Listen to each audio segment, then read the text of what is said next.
This is Johnny and Jose with Tiger Bomb MMA, and today we're going over UFC Fight Night, Tsarukyan versus Gamrot, giving you our thoughts and predictions, whole card, possible parlays, all that good stuff. Welcome back, Jose. I'm glad to actually have you here. People have been not asking about you. Please tell them where you've been. Yeah, I'm pretty surprised. I didn't find 1,000 messages asking where I was. I was gone longer than expected, just because it took quite a bit longer to recover from the taint enhancement surgery I got. Just a little Vaseline, a couple Band-Aids really did the trick. So I'm good to go. Well, since we're recording this on a Friday, there's no need to go over like the fights. Fights are happening tomorrow, but I'm not certain yet if future Johnny's going to edit something into this, but if it's there, you'll know what I'm talking about as for the intro. But we'll get started with the first fight of the night. In Very other good. words, Yeah. You mean rather the Cater Emmett fight is happening tomorrow, not the fight that we're going over right now. Correct. Yeah. I'm a. Can I say retard? Yeah, fuck it. I'm a retard sometimes. Yeah. So, yeah. So, but what I mean is that there's a certain fight that's happening on this particular fight card, the Tsarukyan versus Gamrot, that I have some opinions on. But let's get started with the first fight of the night, strawweight fight, prelim, Junior Frey versus Vanessa Demopoulos. This one, I've got like a weird thing with picking Junior Frey fights. I want her to win. I like Junior Frey. I think she's super fucking hot. She's probably one of the hottest girls in the UFC, and I respect her more because she's not showing her asshole. And Vanessa Demopoulos, on the other hand, I do not like her. I don't like her for multiple reasons, but she ended up cashing me her last fight against what's her face, Gomez. But the odds currently have it minus 315 for Junior Frey. Come back on Vanessa Demopoulos is a plus 235 right off the bat. I'm probably taking a shot on Demopoulos, right? I think it's a very winnable fight for her. But the thing is, every time I pick against Junior Frey, she wins because I secretly want her to win, right? Like, she's fucking hot. I have a thing for her. She's super smart. And really, I think I got to continue the fade train. Like, I think Demopoulos can win. I'm not picking her based off of the odds. I think Junior Frey, she's the much better fighter. Vanessa Demopoulos, she goes full retard sometimes, and that benefits her. And I think that would benefit her here against Junior Frey. So I'll take Vanessa Demopoulos. I think her ground game is going to be a little too much to handle for Junior Frey because lately she's been pretty good at like getting top control and holding girls down. And she's a good kickboxer herself. But at 37 years old, Vanessa Demopoulos is very sneaky with the ground game, mostly because she was like a pole dancer. She's got that dexterity with her legs. But yeah, I'll go with Demopoulos.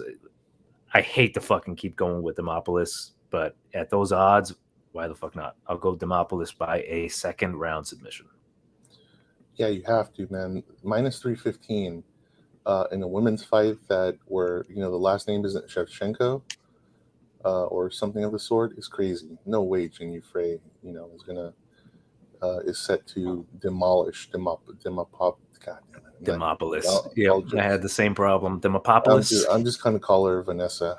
I don't want to, have a brain aneurysm live, not live, but you know what I mean. Yeah, no, that's crazy, man. You have to take a shot. Take a very, very small shot, though. This is women's MMA after all. So what you think nobody really knows. You know what I mean? Because this could turn into a cat fight in round 3. You never know what the hell. Yeah, don't have much more to add except that I have officially named this sexiest fight on the card. If anything, I think I'll be too tired to watch the rest of the card after watching this. If you get what I mean, I'll be too exhausted. Especially if it goes all 3 rounds. Dude, do you know who Lena Paul is? Lena Paul. Yeah, you Google her on your own time, but Demopoulos looks a lot like Lena Paul. Really? Okay. Yeah. So, boys, you know what to do. All right. I'll actually Google this afterward. Yes. But yeah, no, I'll also go with Vanessa at those odds. If anything, I would say wait until I don't think a lot of money is going to come in, especially on this fight. Mm-hmm. So if you can get her at plus 200, over plus 200, yeah, put a few bucks on her. Why not? Well, let's move on. We've got bantamweight bout Mario Bautista versus Brian Kelleher. The odds are a lot more comprehensive here. We've got minus 160 on Bautista. Come back on Kelleher is plus 125. Now this is bantamweight Kelleher. If it was featherweight Kelleher, he's got the boom at featherweight. He has the boom period, but at this weight, like, he's very inconsistent. And like Bautista himself, like, I think he showed a very smart game plan against the newcomer, the Jay Perrin. Really cool dude, Jay Perrin. He has a Wu-Tang tattoo on his chest, and he also responded to me on Twitter. So good win for you, Mario Bautista. But like for me, like, I think Bautista's a good striker. But the thing is, do you think Kelleher's going to knock him out or submit him? Bautista's going to have the height advantage, the reach advantage. I think he's going to be slick on the feet. But when you're facing a guy like Brian Kelleher at plus 125, it's always worth like considering. Maybe you don't want to go all in on Mario Bautista, but I do think Bautista will decision Brian Kelleher. I think Brian Kelleher, he's in like a weird position, right? Like, I think he's the much better fighter at 145. At 135, he's too drained, doesn't carry that power. Although he's a very good veteran, of course, he can snatch your neck like nobody's business, and he can knock you the fuck out. But it's just, I can't let my respect for Brian Kelleher dictate this. I got to go with Mario Bautista. Like, Bautista would have to really fuck up to lose this fight. Like, I mean, he would have to make a ton of boneheaded mistakes, and I just don't see it happening. At least, I should rephrase it. I can see it happen. I just don't see it happening. So I'll go with Bautista bomb decision. Yeah, Bautista. Yeah, that's a superpower decisioning, guys. yeah. That's his power move, I should say. Yeah, I mean, Bautista should.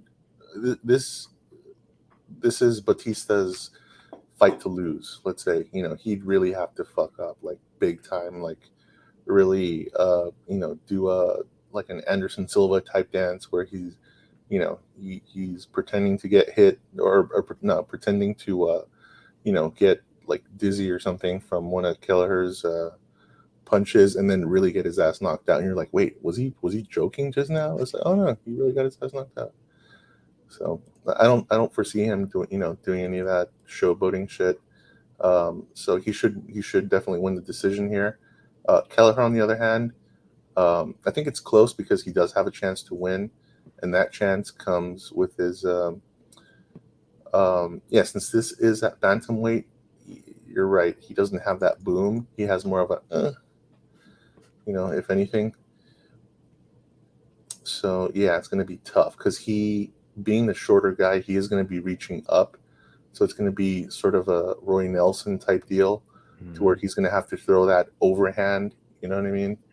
And if Bautista underestimates him and he gets caught, then there's a very good possibility it might be a good night for Kelleher. But if he sticks to his what I'm guessing is his plan to decision Kelleher, stay on his guard, stay on his feet the whole fight, then he should do enough to just get the nod.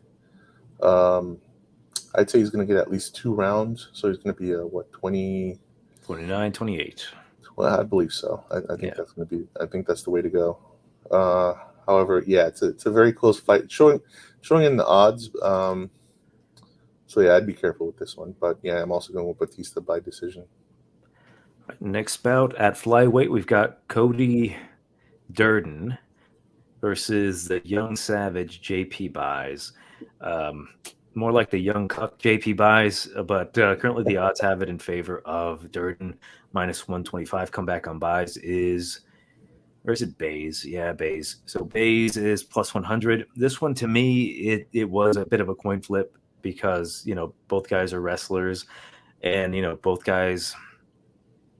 I would say the worst losing streak right now is JP Bays because, I don't want to get into it too much. Follow the Instagram and Twitter if you want to know what I'm talking about. But you guys probably know. And he lost to Roman Dolidze pretty badly. And I think I'll keep it sweet. I do think there's value on JP Bays. I think he's going to come in here, depending actually what happens with Dawkins and Dolidze.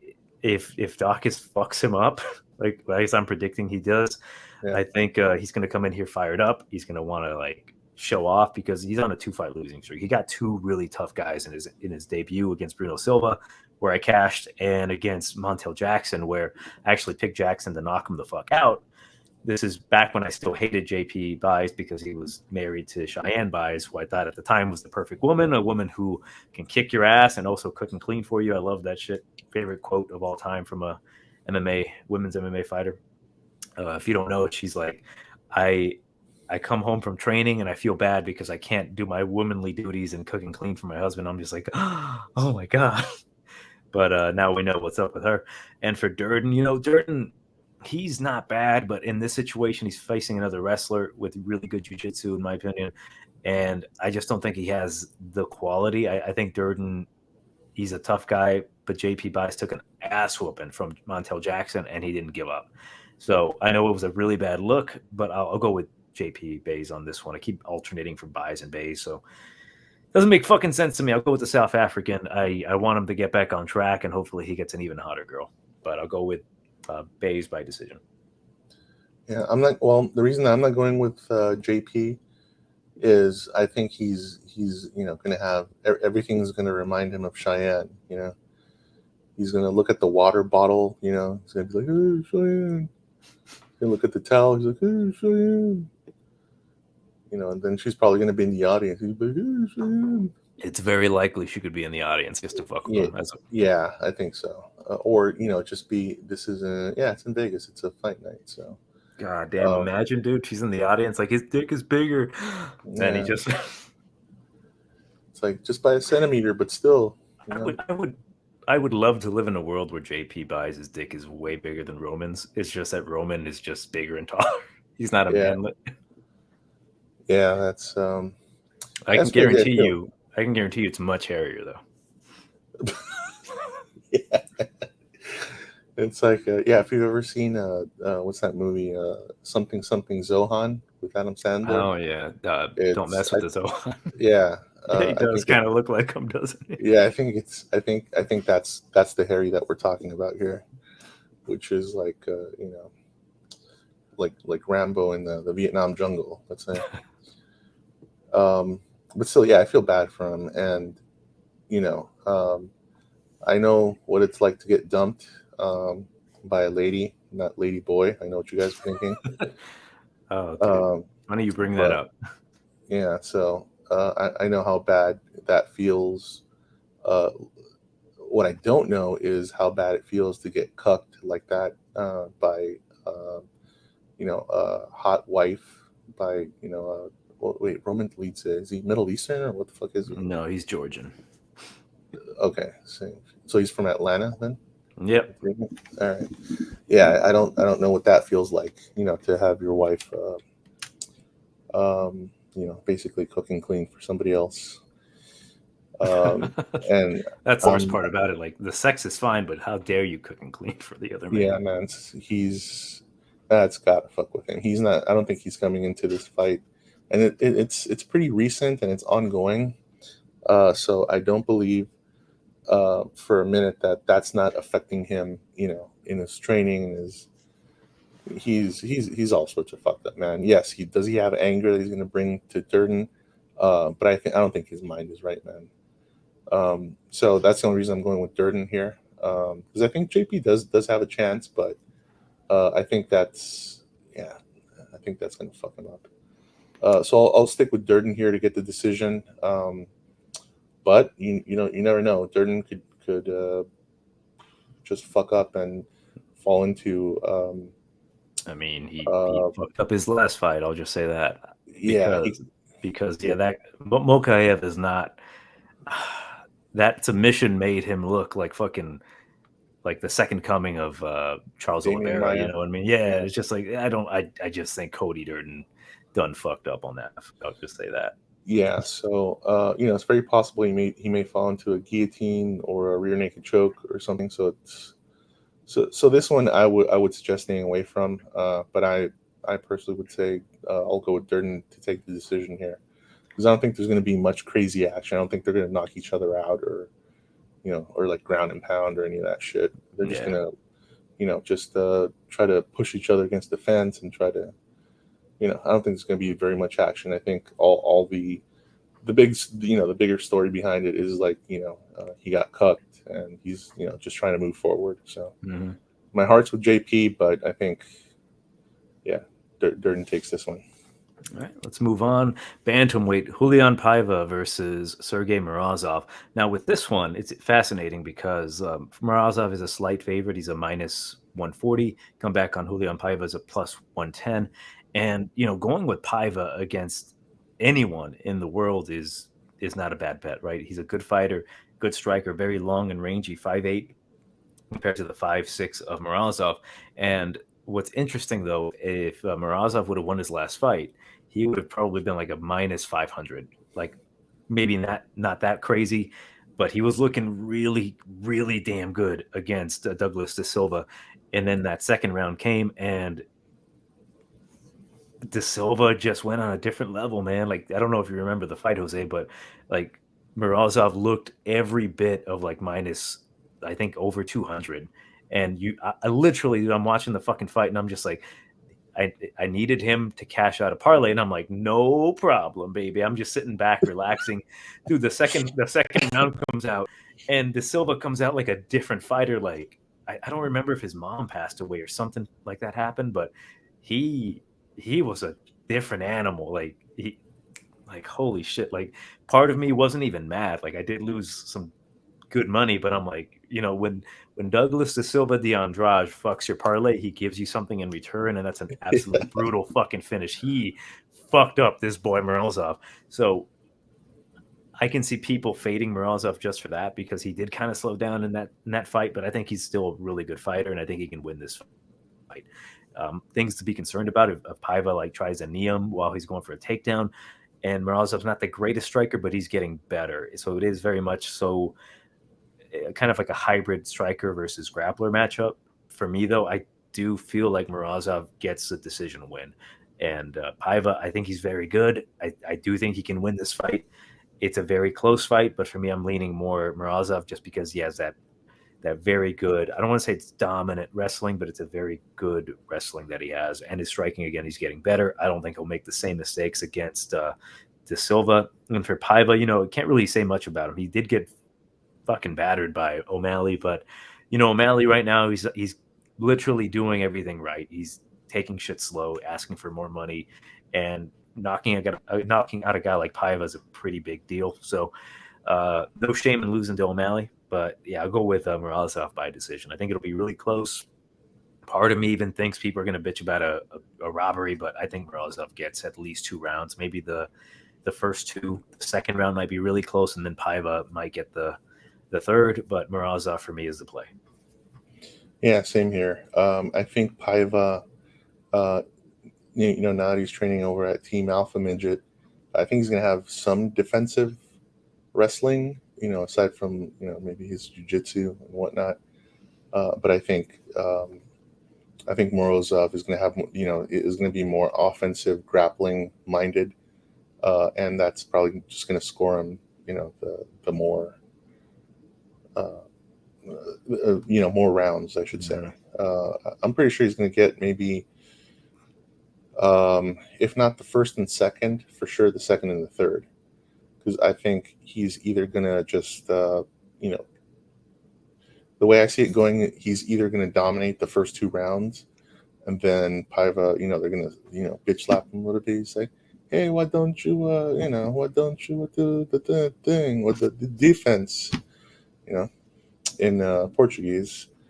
And then he's going to come in, and then he's not, Sergey, by that time, he's going to be too tired. Then Paiva's going to come back a little bit and get the third round. Or, he's going to come in, show a little resistance in the first round, get that first round. But then by the second round, he's going to get, tire him out. And then Morozov is just going to take over from there.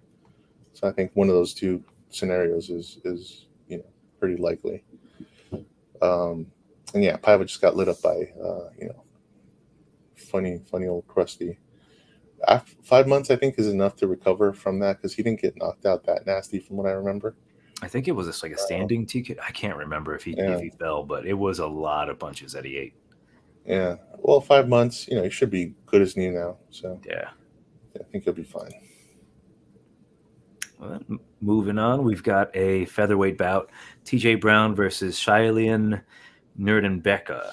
And this one's kind of funky just because of the odds. TJ Brown is a minus 210, which is like, no, I refuse that reality against Nuerdanbieke, who's a plus 165.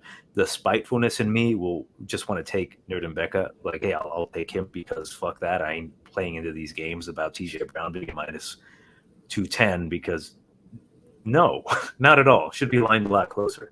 I do think Brown's going to win it. I think it's a very close, but I think TJ Brown has more. Like, I think his striking's gotten better. His grappling, of course, he's good. He's good off of the jiu-jitsu game, of course. Like he's not the greatest grappler, but I think he's getting better. He's training with. I don't know if he's actually still with James Krause. If he's still with James Krause, like I think he wins this fight easily.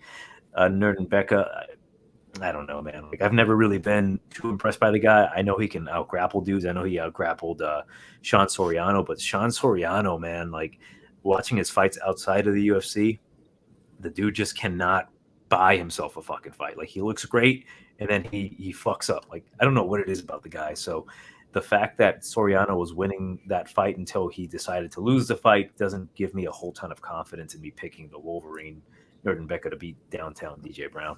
So I'll go with TJ Brown to win this fight by a decision because I think their grappling is going to essentially cancel each other out like the wrestling.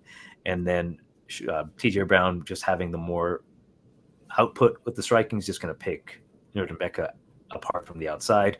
Nothing too spectacular. I think he's just going to edge each and every round, and then we'll see. But I'll go with TJ Brown by a decision, but those odds are just absolutely ridiculous. I disapprove. Yeah, that's crazy. That should be a big red flag to stay away from this one.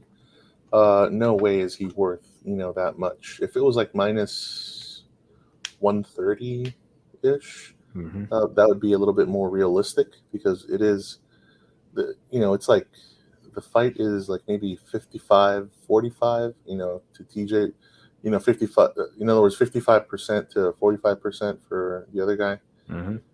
For Shailian, whatever. The Wolverine. Yes, Hugh Jackman, the Chinese Hugh Jackman. This is they're both not they're both pretty down there in terms of skills, and so I think they're going to cancel it. I wouldn't be surprised if this is like a draw, man. That's funny. That neither guy can get offense going, that they're just kind of like circling each other for 3 rounds. But I think TJ Brown is going to have just a little bit more each round, and so he's going to edge him out.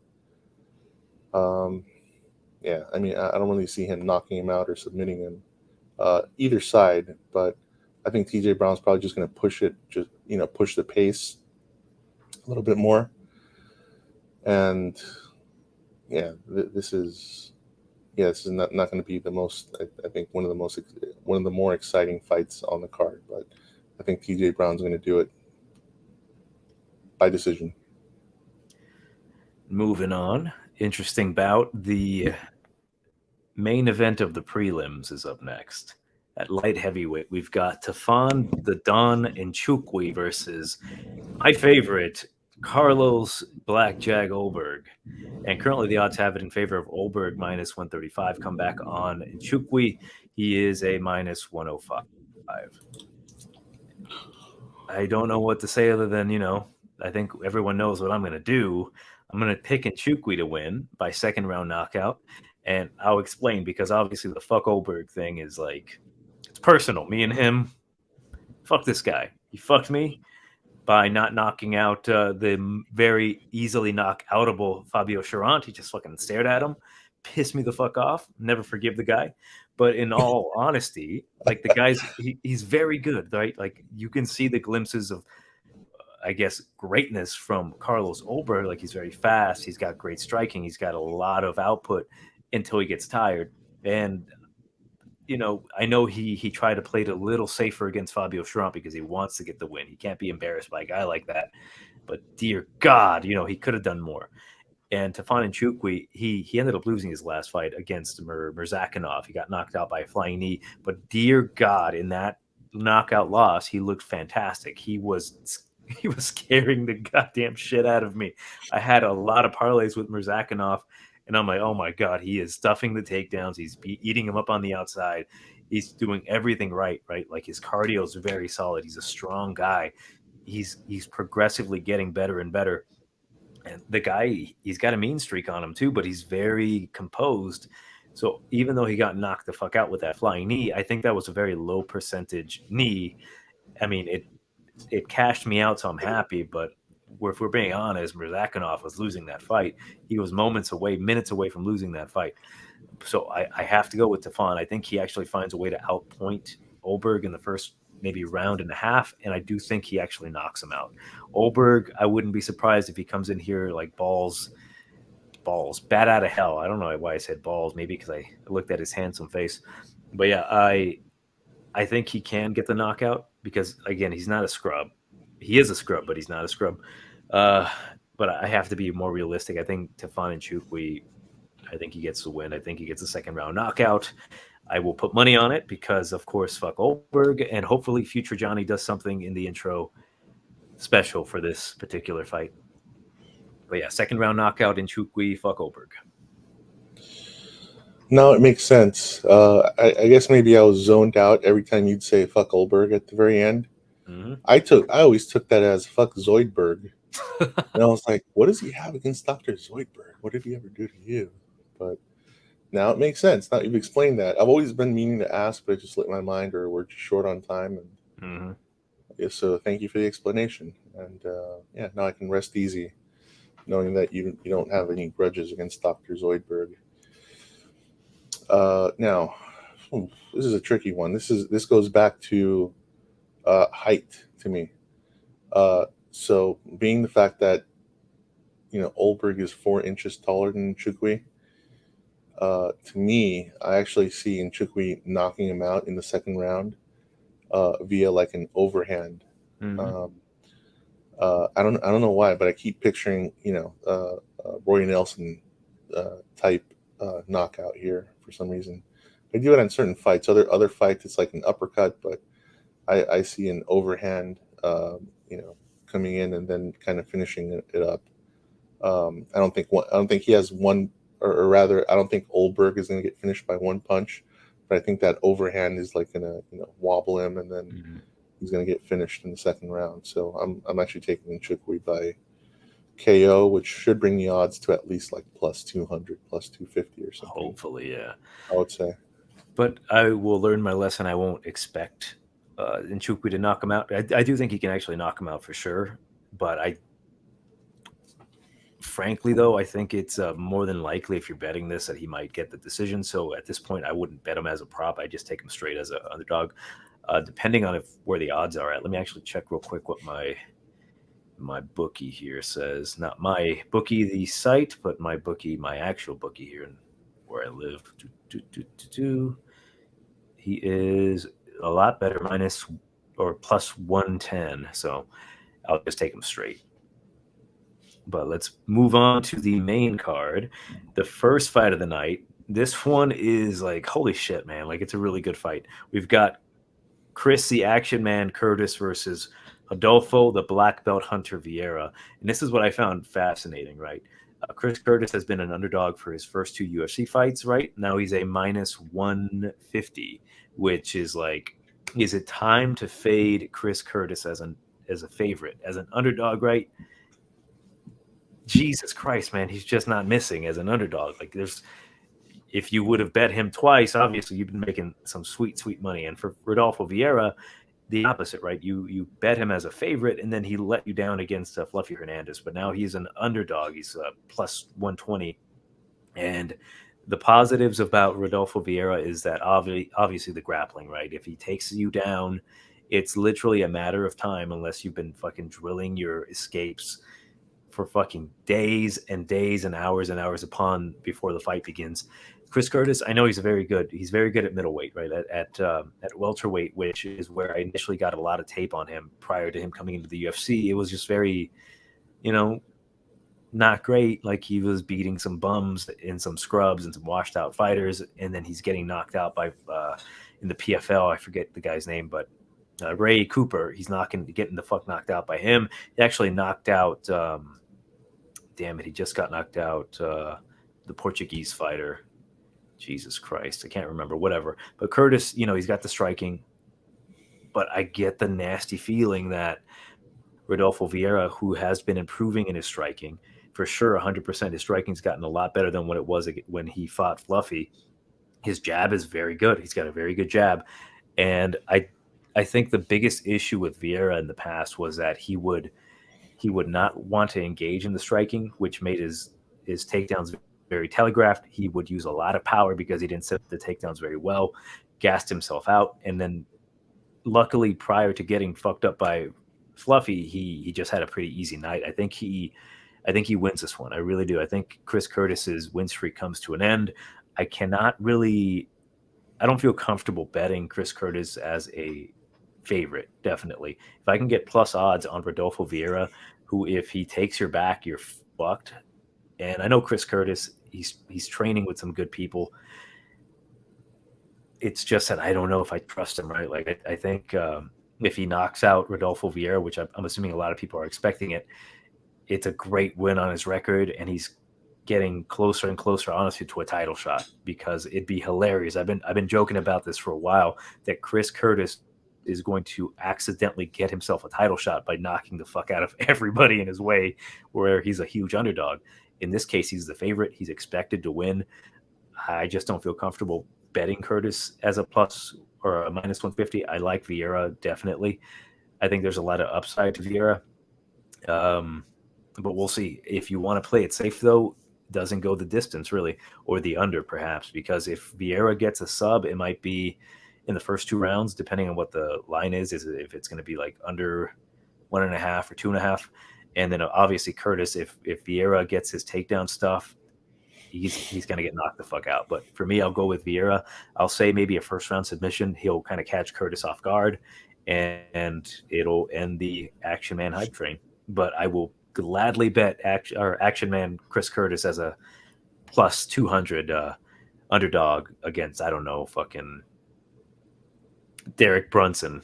So we'll see what happens. But I'll go with Vieira on this one. But I am very fascinated by this fight. I think it's a very good fight. Yeah, that would be a great fight. Curtis and Brunson. Mm-hmm. Curtis against regular or blonde Brunson? It doesn't matter. That would be insane. The odds will still be kind of juiced. But let me see. I'm watching PFL right now, and Amari, the Wolverine Rahkmonov, is fighting. And last time he fought, he knocked the fuck out of Victor Pesta. So we'll see what he does now. Yeah, this fight should be pretty interesting.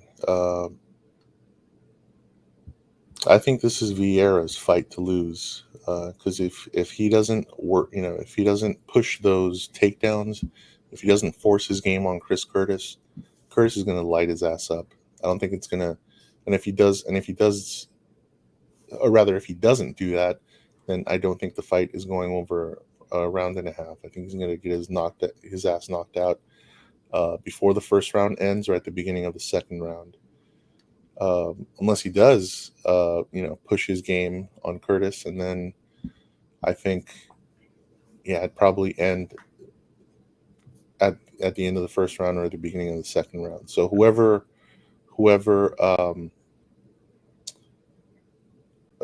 forces their will on the other and gets it going, I think they're gonna end the fight pretty quick, either at the end of the first or beginning of the second. This one's hard. You know what? Fuck it. I'm going with Curtis. I'll say Curtis by second round TKO. All right, moving on. This one's fascinating as well. Bantamweight bout. We've got Umar Nurmagomedov versus Nate Mayhem Maness. And the odds. The odds minus 770 is what they have right now for Umar. Come back on Nate Maness is a plus 480. Nate Maness has not lost a UFC fight yet. Will this be the first one? I would say so. I mean, Maness, his best chance to win is on the feet. He's not going to out grapple Nurmagomedov. I know Nurmagomedov's grappling isn't like Habib level, but it's pretty damn good. He submitted oh god, Brian Kelleher pretty damn easily. And I didn't expect that. Like I knew it could happen, but I thought he was gonna like light him up with like head kicks and stuff, which he did in the beginning. It just said he dumped him on his fours and took the back. As for Nate Maness, I've been saying this for a while. I really did think that Johnny Munoz won that fight. It's just MMA math is kind of funky. I guess both him and Tony Gravely beat Johnny Munoz, and Maness beat Munoz, or did I say Munoz? Maness beat Gravely by knockout, and I'm just kind of filling time because like Umar's going to win this one. I think he's going to submit him in the second round. But back to the MMA math. Let's see. Maness decisioned Munoz, and Gravely knocked out Munoz. So this would indicate that Gravely would then beat Maness, but Maness actually knocked out Gravely. So that would mean, using MMA math, Umar Nurmagomedov wins in the second round with a rear naked choke. Yeah, it sounds about right. Yeah. Umar, yeah, I don't think Maness is on the level of wrestling for Nurmagomedov. And yeah, he's not anywhere close to Khabib, but he is up there. And yeah, I saw that he trains at Nice Guy Submission Fighting, and as nice as that place is, yeah, unless they have unless they're training with bears, I think Nurmagomedov is probably going to have the upper hand there. I think it's going to be like the first 2.5 minutes of the first round. They're going to kind of feel each other out, but then then Nurmagomedov is really going to push the pace, I think, starting, once they've felt each other. I was going to say felt each other out. I mean, these Nurmagomedovs really like to hang out in hot tubs together, so you might not be wrong. That's what I was going to say. If he's going to whisper in his ear if he wants to hang out in the hot tub with the boys after the fight, and it's really going to get him going. So I think you're right. I think Nurmagomedov is going to take this by submission. I don't know about the round. I think maybe toward the end of I would say toward the end of the first. And if he survives that, then for sure he's going to get him in the second. But I don't think this is going. I do not think this is going to decision. I think he's got a taste of submissions, and now he's got to finish because, who the hell wants a Russian GSP on their hands, right? I'm watching the PFL right now, and it looks like Omari just got swept by some Lithuanian guy. I can't pronounce his name, but I saw him get his ass beat his last fight, but we'll see what happens. Anyways, next bout, we've got a lightweight bout, Thiago Moises versus Christos the Spartan Giagos. Moises is a minus 250 comeback on Giagos is a plus 195. Now those odds, I was hoping that him being on a 2-fight losing streak would indicate that the odds would be a little closer. I think he is the rightful favorite. Yeah. I know he lost to really good competition. Islam Makhachev, of course, he survived 4 rounds with Islam because he's a damn good grappler. And then the fight with Joe Alvarez, I don't want to take anything away from the Alvarez win. Not that he beat Alvarez, but Alvarez whipped his ass. But it just seemed as if it was a really bad matchup for Thiago at that time. Alvarez was just too damn long. I'll give him a pass on that one. It could be that me giving him a pass is going to end up biting me in the ass because Christos, the guy's a strong guy. He's a good grappler, not to the level of Thiago, but he has power, right? And my biggest concern with Giagos is that he can gas out. Honestly, though, I think Thiago wins this one by decision. I wouldn't be surprised if he actually knocks out Giagos. He doesn't have the biggest knockout power, but he does have power, right? Giagos, on the other hand, he has power to knock you the fuck out. To me, though, it seems as if it's the right fight to get Thiago Moises back on track. He's still very young, 27 years old. The odds, I'm not in love with the odds, really. I should be a little closer. I would feel more comfortable even at a minus 180 picking Moises, but it is what it is for now. I'll go with Thiago Moises by decision. I don't think either guy submits or knocks each other out. I think Moises, because he really needs this win, he wins based off of our favorite thing, control. So I think he wins this one just being the better grappler, just getting takedowns, control, a little bit of ground and pound, maybe the better strikes on the feet. But yeah, for me, Thiago Moises wins this one. I mean, I would not be opposed if anyone takes a shot on Giagos, because it's not out of this realm that he knocks out Moises or that he catches him in a. He's a strong guy. He can probably catch him in like a Darce choke, but he has to snatch it up real quick. No, I would say his best shot would be the knockout. But yeah, I'll go with Thiago by decision. Yeah, this one's tough. I'm actually going with Giagos by KO. I'm just taking a shot here, even though, well, the thing is that, yes, you can't really count out Moises that much, but dude, minus 250, that's insane. That's insanity. That I would say it's fucking ridiculous. How are you going to make a guy a minus 250 favorite who got his ass knocked out in his last two fights?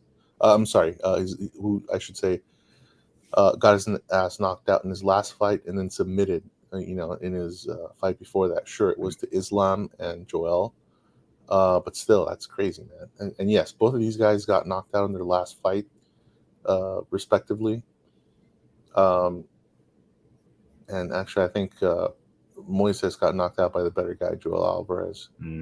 Tsarukyan's not bad but you got knocked out standing. So I think it's probably worse. So I wouldn't put it. So it's funny. So this is like the Rocky and Apollo Creed situation, where it's very possible that they might knock each other out and be a double KO. And it's not crazy that can happen, because it's happened before in a real fight against Fedor and Mitrione, because that Mitrione recovered a little bit faster, but it happened.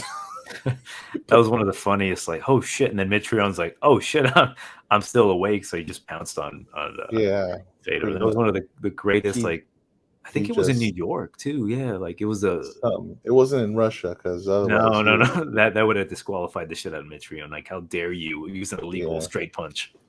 No, he would have. They would have taken his ass out before he made it to the locker room. Like, here, drink this water. What's in it? Just drink it. Yeah, exactly. He's like, oh, we're going to private celebration. Here, going to. Oh shit, Omari got dropped. What's going on? Like, come on, Omari, what the fuck, dude? Like, I don't have money on that fight. Like, I know you're not watching it, Jose, but what the fuck, dude? What are you doing? You're a huge favorite. Whatever. Continue.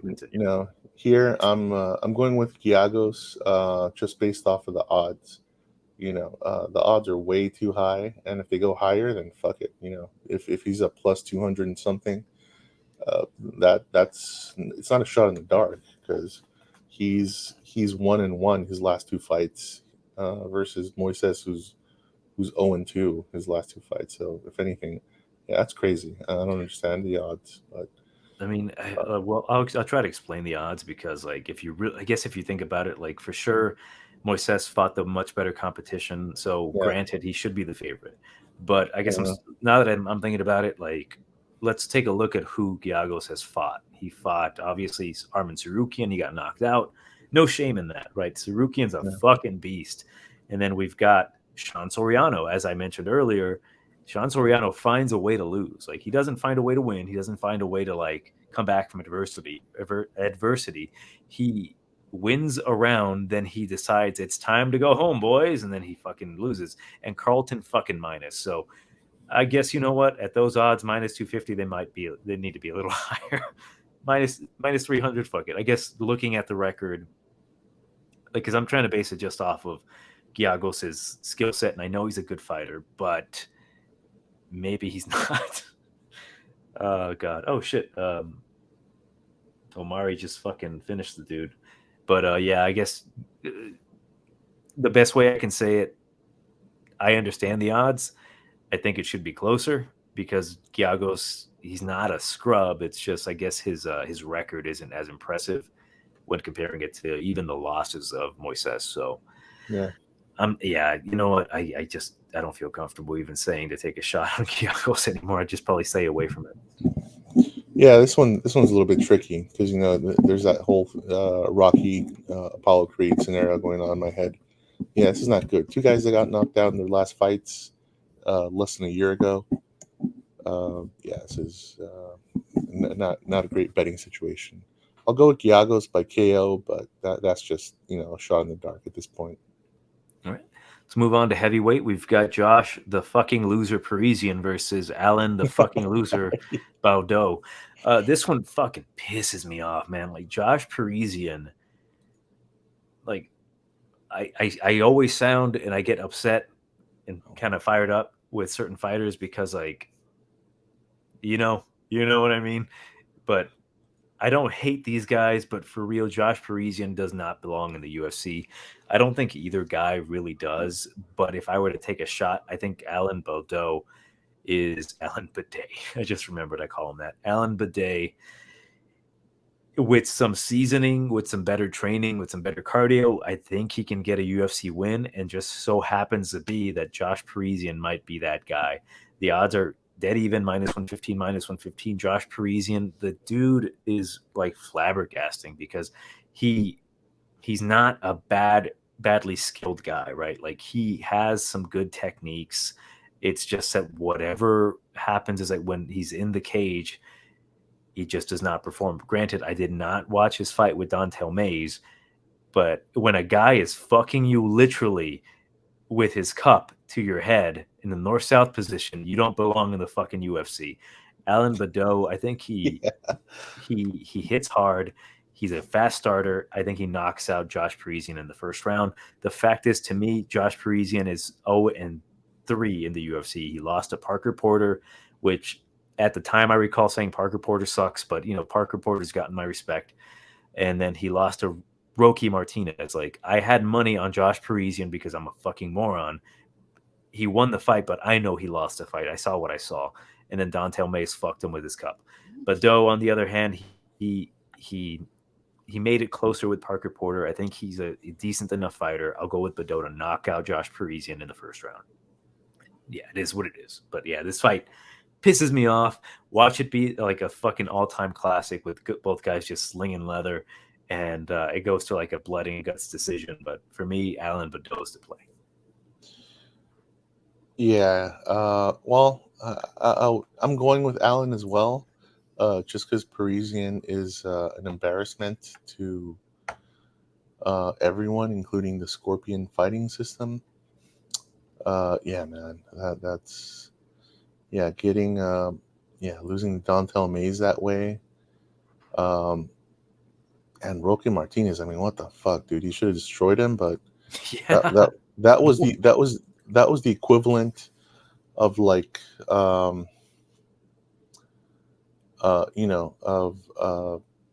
like for any wrestling fans of like late 90s Attitude Era Kane getting taken to the limit by Goldust. It's like, what the fuck, for those who know, it's like, what the fuck is going on? Although to Goldust's credit, that was he was a beast of a motherfucker back then. Yeah. He would freak you the hell out before the match, get in your head, and then beat the hell out of you. But yeah, it just doesn't make sense. Alan Baudot, I don't think he's going to have the ground skills to, basically hump his ear, kind of like he got, his ear humped last time around. But yeah, I think with maybe a front kick, to the soft spot, to his his sternum, Mm-hmm.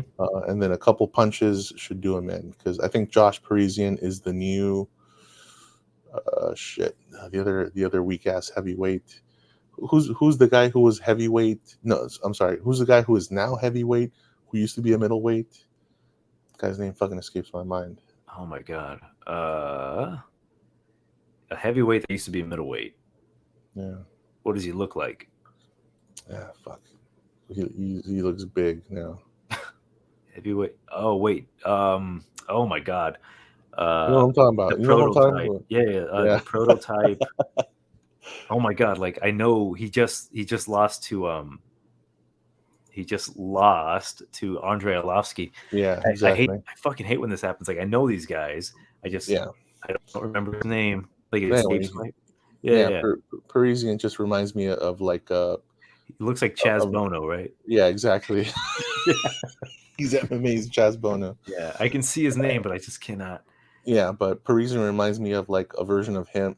Like, let's say if that guy didn't even train, then that's No, dude, Parisian. fucking, he's much better than Parisian. I hope that No, if no, Josh Parisian wins, they match him up together so he can fuck him no. up. That's what I'm saying. Josh Yeah, Parisian is like that. Is fights like that guy when yeah, he it's doesn't true. train. You know what I mean? God damn it. Yeah, I could, I'd stay away. I mean, betting wise, I would not include this in any parlays unless you want to include it like in your long shot $1 parlay or something. But this is not a good fight to bet on. This is like way too many variables here to Jake know for sure. Collier. Jake There you fucking go. Collier. Oh, wow. Yeah. Oh, okay. Let's just move on. This next bout, yeah, I said next bout, co-main event. Neil Magny, the Haitian sensation versus Shavkat, the cock Rahkmonov. Uh, Tapology has it plus 265 for Rahkmonov. Now, where the fuck can I get those odds? And the comeback on Neil Magny is a minus 360. We obviously know that these are swapped around. So it is minus 360 for Rahkmonov. Comeback on Neil Magny is a plus 265. At this very moment, I think Rahkmonov, the guy can't miss. I think he's very good, very well rounded. Neil Magny, he is definitely slowing down. His last fight with Max Griffin, I know he made me money, right? Like I bet him to win by decision. Super happy with it. It's just that some very concerning things with that bout against Max Griffin. Neil Magny is the type of guy that he will decision you with control time against the cage, just beat your ass, and it's good, right? Like you can always count on Neil Magny to win by decision against certain level competition.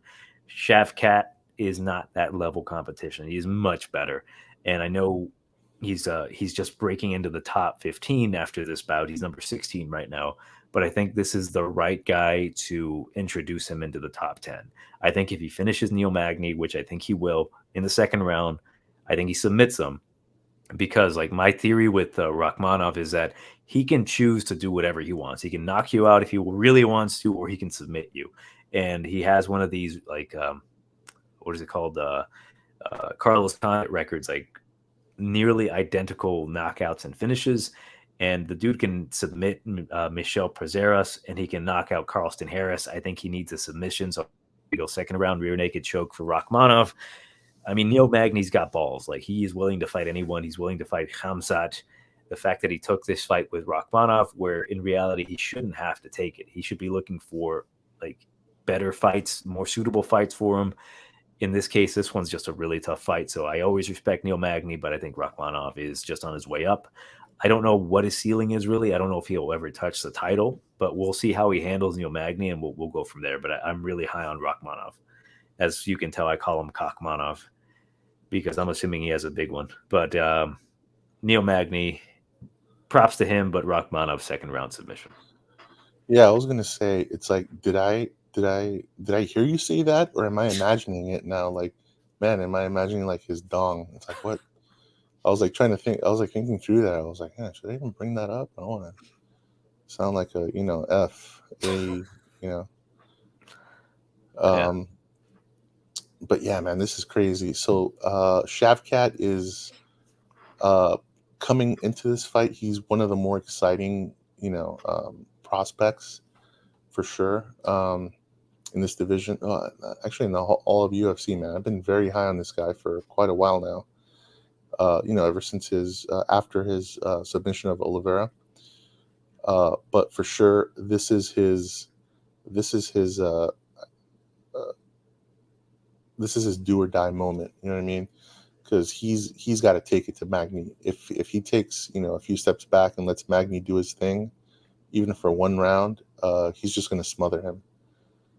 He's got to implement his will, push Magny, because Magny doesn't really step back too much, but he's got to make Magny take those back steps, and I think he will, because he's not that much shorter than Magny. Magny's just got long ass limbs, but I think if he just pushes him back, pushes him against the cage, doesn't let Magny, Magny doesn't do the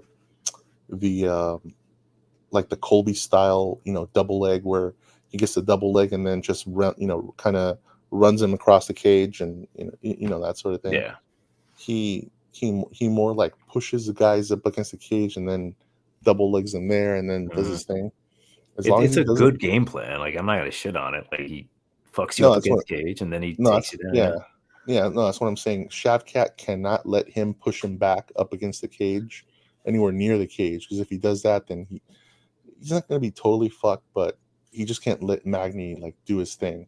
Because I see what pisses me off is that I see guys just let themselves just get pushed up against, just they're in the center of the octagon or on one end, and they just let the guy kind of just walk them to the cage. You know what I mean? And that just pisses me off. I'm like, why are they letting them do that? That's fucking stupid. But anyway, so this is Shavkat's time to show everybody hey, it's my time, man. I'm very excited for this fight. So I'm going with Shavkat here. I think he's gonna take it to Magny, and I think he's gonna beat his ass. Unfortunately, I would say he wears him out. I'm going to say he's going to get him in a third round rear naked choke. He's going to wear him out, and then he's just going to choke his ass, unfortunately. As much as I like Neil, man.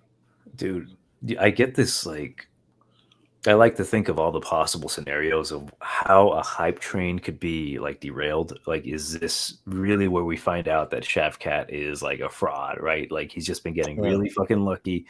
Dude, it would be so, what the fuck if Neil Magny knocks out Shavkat? I mean, right? Pillow fist Magny, he knocks him the fuck out, and then you're like, what the fuck did I just watch? And you question everything. I've been watching MMA for over this amount of years, and then you're like, I mean, I've seen shit happen, right? But it's imagine that. Imagine a world where Neil Magny knocks out Shavkat. We find out he has a limp-wristed fucking chin.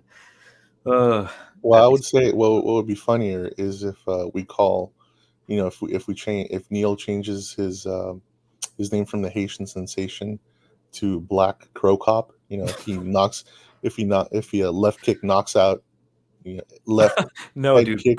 Bro Cop. Yeah. It goes back to the whole black, black captain. Hey, is this guy Black Captain America? No, man, he's just Captain America. But yeah, I guess that makes sense. Bro Cop. That'd be cool. I want someone to have that nickname now. That'd be fucking dope. Bro Cop. All right, let's move on to the main event. This is a pretty goddamn good main event. We've got at lightweight Arman Tsarukyan versus gamer Mateusz Gamrot. Currently, Tsarukyan is a -1, I wish, -235. Comeback on Gamrot is a +180. Hell of a fight. Both very good grapplers. I mean, I know they're not household names to a lot of people, right? The hardcore community, we know who these guys are. Arman Tsarukyan just literally made a murder against Joe Alvarez, a fight that I thought he was going to win, but I didn't think he was going to destroy him like that. I really thought he was going to just I really thought that Alvarez was going to play on the bottom and survive. And Arman literally how dare you? And just I'm going to kill him. And he fucked him up really, really bad.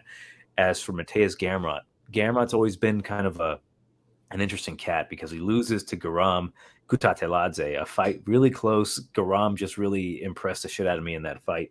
I mean, he made his debut. He was undefeated. That is his only loss. Tomorrow we'll find out if that is a good loss, because if Garam beats Ismagulov, that's holy shit, Gromp beat Ismagulov and Gamrot, it's going to look better on his record, or less so bad. But like looking at who he's fought, he knocked out Scotty Holtzman. As I say it every fucking time, I'm eating ice cream, watching this fight in my car.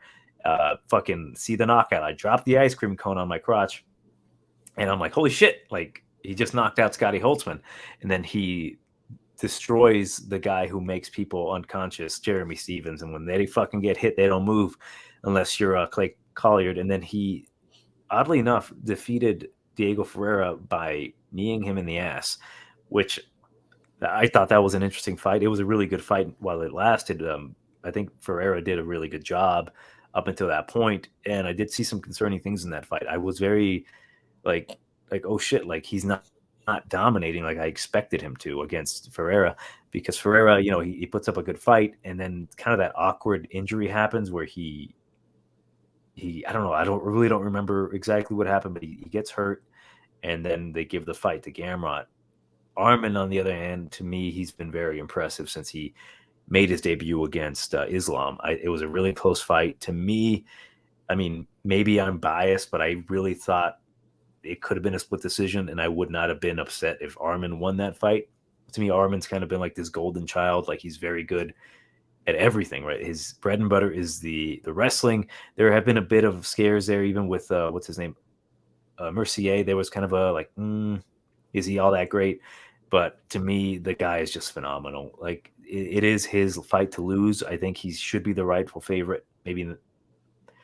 Maybe not that high, because for sure Gamrot, he's a scrapper. He's a gamer after all, and it's very possible Gamrot has power. I don't know if the grappling is going to cancel each other out. I really don't think so. I think Arman's much better at the wrestling than Gamrot, and we'll see. Because if Tsarukyan decides to test his stand-up, I know he just knocked out Giagos not too long ago. Giagos on the feet, but if he tries to play around with Gamrot has some pop in that right hand. But I'll go with Arman Tsarukyan. It'll be an interesting bout. I really do hope it's not a simple fight for Arman. Like, he takes down Gamrot and he imposes his will against him. I don't think that's going to happen. I really do hope it's a really close fight. Maybe not 1-1, but 2-2 heading into the fifth. That's what I really want to watch between these two excellent fighters. But for me, I think I got to go with Arman. Like, I hate being the guy that goes with like nearly every favorite, because like I kind of feel like I'm doing that lately, like going with a lot of the favorites. But to me, I think Arman is the rightful guy to win. I mean, there's a lot of there's some great Polish fighters out there. I think Gamrot is one of those. I'd like to see them get closer to the title, not just Jan. But I do think Arman is the right play. Like, I had my doubts about Arman against certain guys, but in this particular bout, it's really his fight to lose. I'll go with Arman by a decision, but he has surprised me in the past. Am I going to be shocked if he finishes Gamrot? Honestly, yes. I think Gamrot's a tough guy, but for me, Arman by decision is the play for me. Yeah, this one's going to be a very exciting. Well, to me, the co-main event is pretty damn exciting. This one's gonna, I don't know, man. After the after the Jinyu Frey and Vanessa fight, I don't know if I'm gonna have anything left to give. Any essence left? Pretty much. I think I'll be. Yeah, man. I'll have to take some creatine or some shit. But yeah, this is a pretty goddamn exciting main event.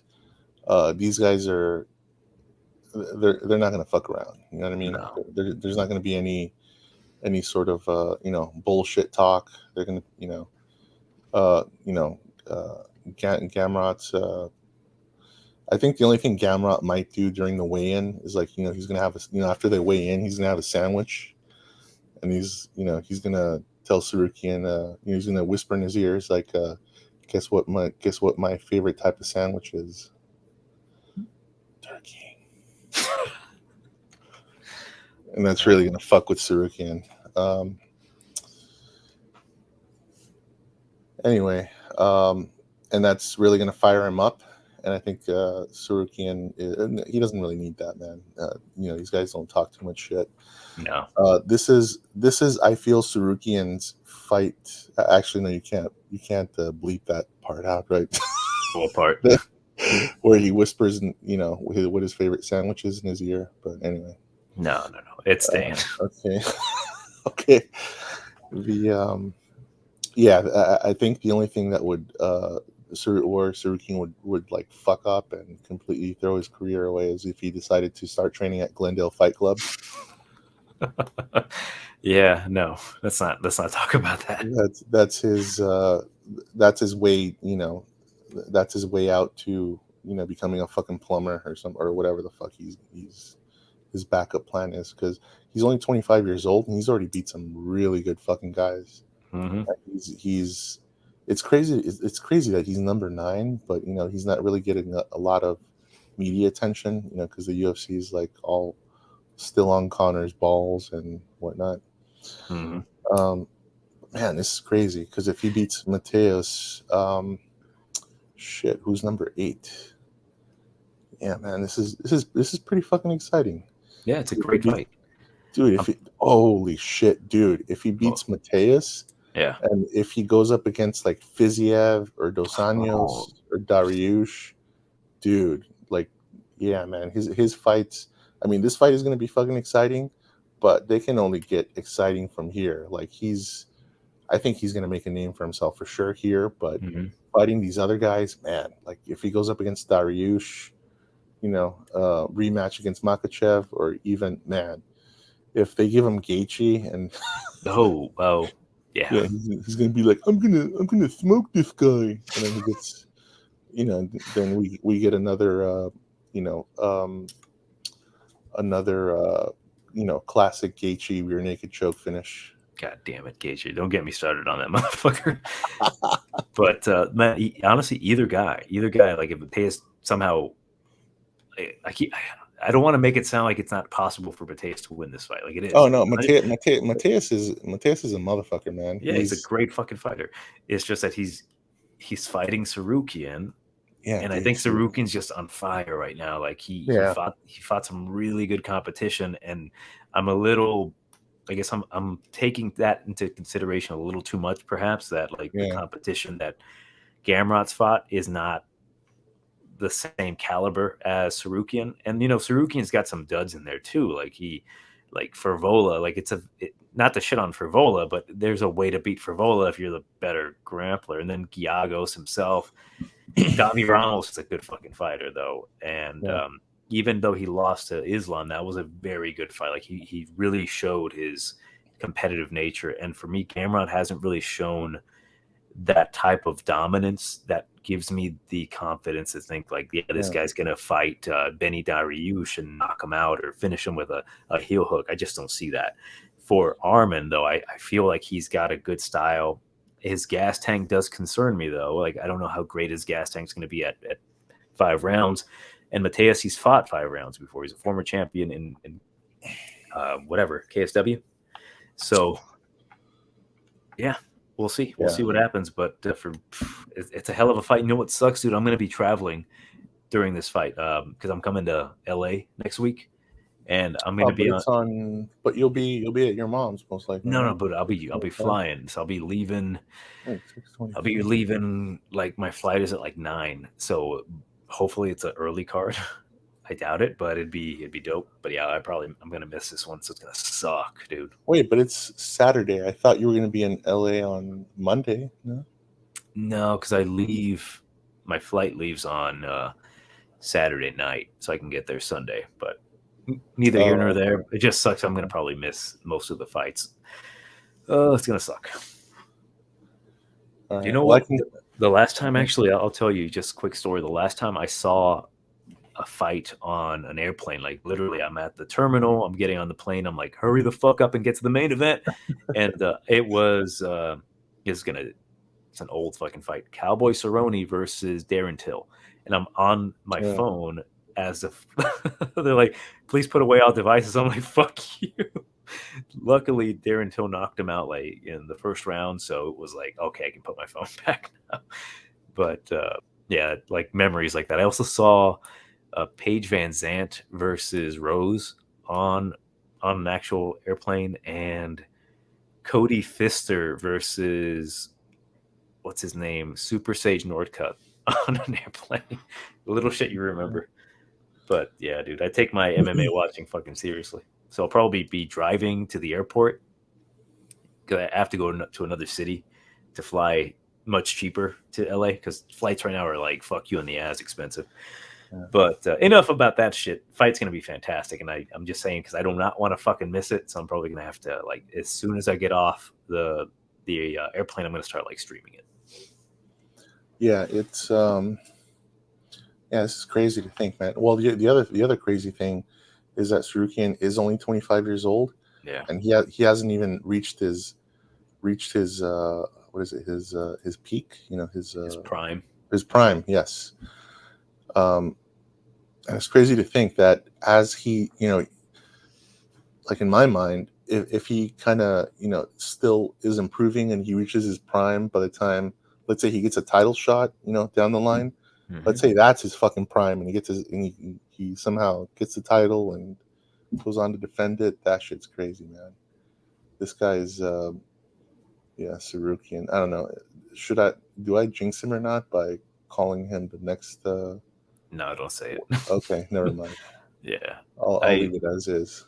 I usually like my tagline for him has always been like Saruk is on fire. So, like, but it hasn't caught on quite yet on Twitter. I'm gonna keep fucking pushing it.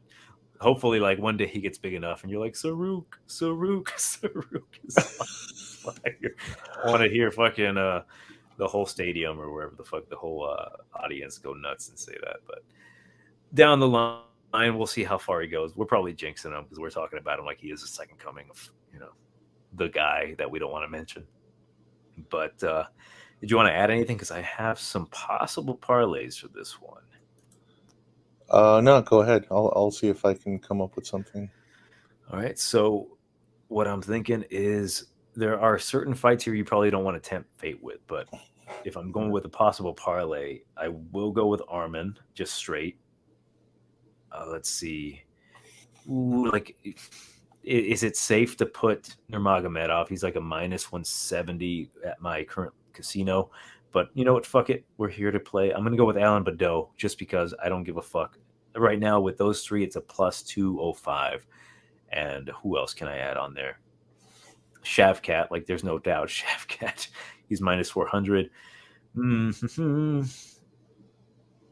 So far, you know, everything else you can probably tempt fate by fucking with, like Thiago Moises versus Giagos. You know what? Fuck it. I'm going big. Add Thiago to that. Vanessa Demopoulos. If I want to really not win, I can add her onto that parlay. Tafon Nchukwi, I'll add him.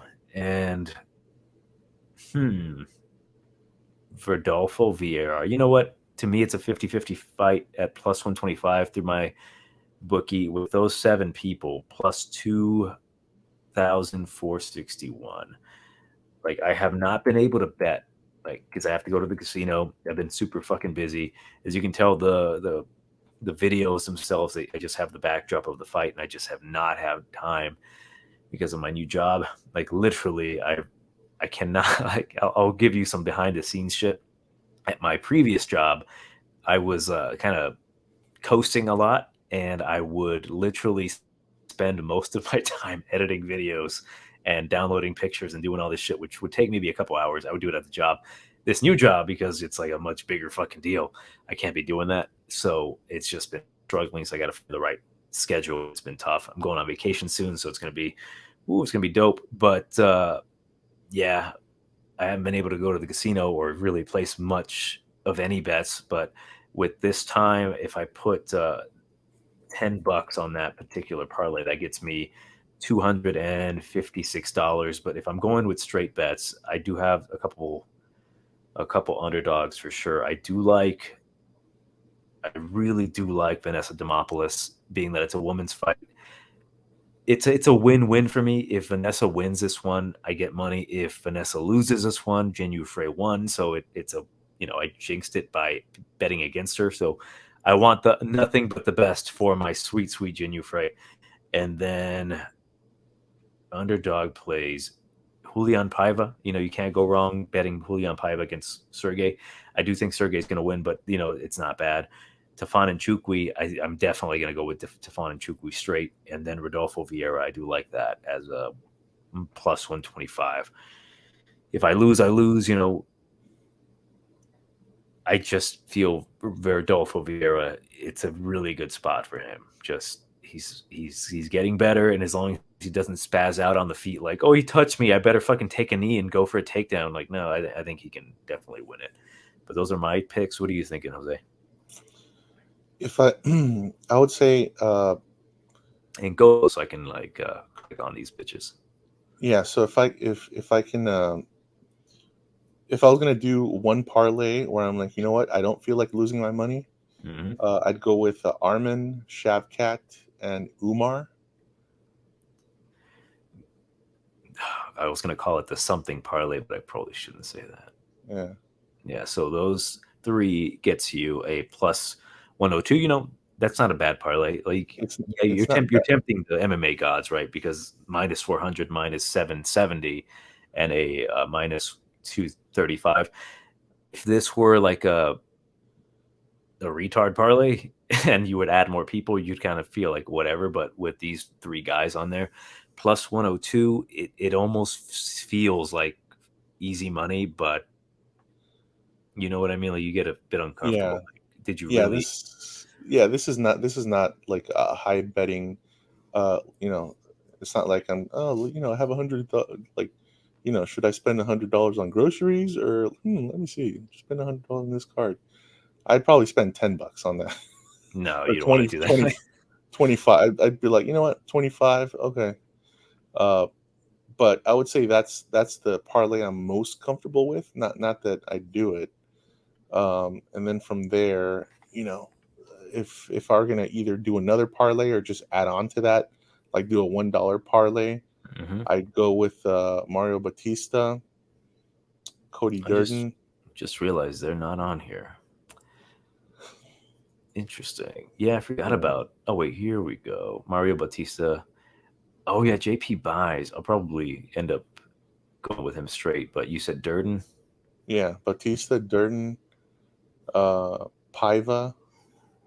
No, forget Paiva. Nchukwi.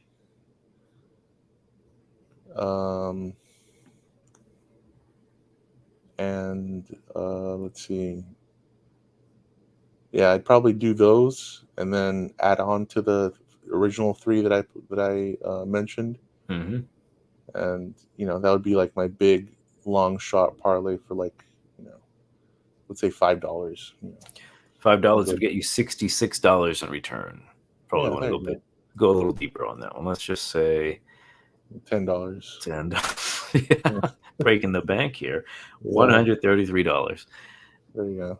I know you're pretty good at those like long shots with like low risk, high reward. But damn, sometimes like that's what does piss me off about them. Like depending on the card, sometimes like they pan out. Like, oh shit, I bet 7 dudes and I made $300 off of like $5. It's a great feeling, but I do like my like more secure parlays, like my 2-team parlays. If I were to do that though, I'd probably go just like, I don't like tempting fate with the main events, right? They're really good high level dudes, but Shavkat, I don't feel comfortable. I feel fucking dirty minus 400. And who else would I feel really good about? Just because I can see a way each and every one of these assholes loses. But damn, if you were to go Shavkat and Umar, it's still like not worth it. Minus 245. I would still do it. I mean, Armin, Shavkat, and Umar. That would be like my. I'm not whoever says that they're 100% sure is full of shit. But that's a 3-person parlay that I'd be like, you know what, let's fucking do it. Let's pull the trigger. Yeah. I'm not gonna bet hundreds or thousands of dollars on that shit. No. Like I'm not that fucking confident. You know what I mean? and yeah.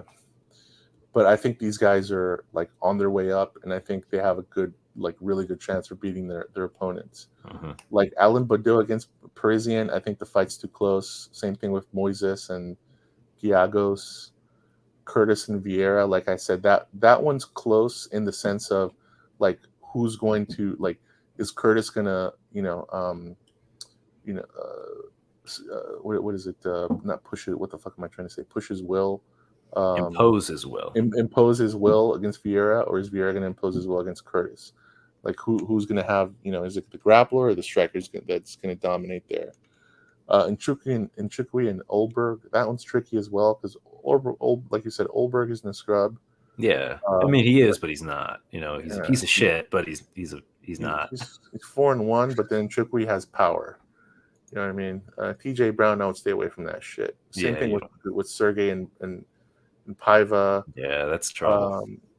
JP buys, he's either going to come out, he's going to be completely emotionally destroyed, or he's going to have like a little bit extra power and anger to, it's going to be one or the other. Yeah. Bautista and Kelleher, that one's kind of tricky because, you never know. Mm-hmm. And then Frey and Vanessa, I'm just going to enjoy it with no volume. I'm gonna light a candle and just, enjoy 3 rounds of these 2 girls, hopefully, on the ground with each other.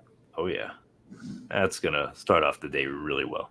Yeah, but yeah, dude, it's gonna be interesting. Like these next few main events have been pretty damn good. Like I'm looking forward for tomorrow, which is Calvin Kattar and Josh Emmett, and hopefully future Johnny's bets pan out because I'm probably gonna go to the casino later tonight or maybe tomorrow morning.